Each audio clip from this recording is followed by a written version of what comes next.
again, great racing, 3 wide racing, just all kinds of moves, desperation. These guys were racing from pretty much the drop of the green flag. This was the best super speedway race we've seen in the next gen era, without a doubt in my mind. Just fantastic all day long. But with 5 laps to go, violent flip here by Ryan Preece. Got contact from behind, sent him to the grass, and his car just caught air as he's going through the infield.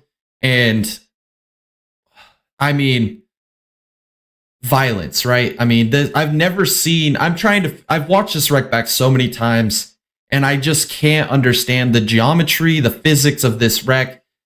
At one point, he's mid-air, and it looks like he's peaked on altitude, right? Like all the force that pulled that car up off the ground, and he's at like a standstill. And somehow, I don't know if it's all the underbody and the amount of downforce that the underbody creates, but this car at one point was peaked on verticality, and it went even higher than where it was. This is like an absolute defiance of gravity. Like whatever Isaac Newton decided was the laws of gravity.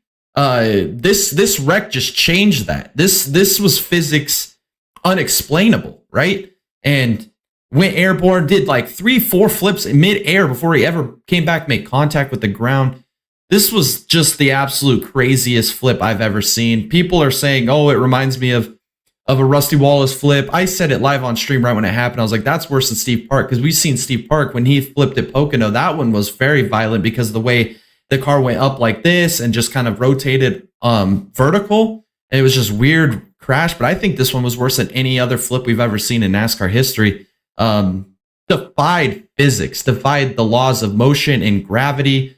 We need to get absolute astrophysicists. I mean, the smartest people you could find in engineering or aerodynamics or aerospace engineers, whatever. We need to get them to study this crash, because everything we thought we knew about physics and gravity were just absolutely redefined here with this wreck. I've never seen an object in motion with that much verticality gain more verticality. Like what about this car was able to gain altitude when it was already at its peak altitude through a flip? I just can't explain it. I'm not a very smart person, not one bit, but watching this wreck, it just changed my entire thought on gravity and how gravity works. And then we didn't hear anything for a long time. It was actually really eerie. He never dropped his window net, wasn't talking to his crew on the radio.